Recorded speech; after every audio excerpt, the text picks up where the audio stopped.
Yo, what's up? Maharlikang buhay sa lahat. Isang mapagpalang araw, maharlikang people.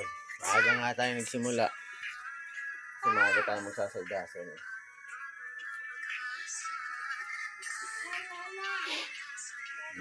Huwag nyo kakalimutan magpasalamat guys. Naginising tayo ng GOD kasi may mission pa tayo dito sa lupa. So, magising lang tayo, napalaking blessing na. May maganda pa kayang mangyari sa maghapon eh.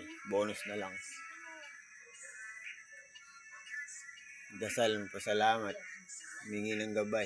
Gabayan tayo sa ating lakad sa maghapon na ito. Ingatan lahat sa kanya-kanyang lakad guys. Maaga nga tayong gumising dahil maaga tayong magsasaydasil, maaga tayong papasok. Kailangan natin gawin ito, mga saydasil natin para madagdagan yung ipon natin. Madilim pa nga sa pwesto natin para masimulan pa natin iba natin saydasil. Kaya may magbenta, hanggat ginagawa niyo mabuti, marangal, haslin ng haslin.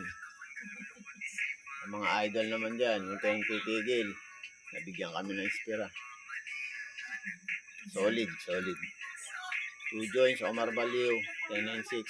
Salute. Motivational speaker. Laging pinapanood, RDR Talks. Garawi. Chester, Rendon. Solid. Apply nyo lang sa sarili nyo yan guys. Nasabi ko lang to para ma-motivate yung mga ibang kabataan natin ngayon. Kasi ibang kabataan, sobrang pabayaan na. Kaya may magbenta, huwag kayo may magsaydasin. Ingat lang guys. Sa maghapon na ito, yun lang. God bless. I am Harlika. Be a good mind.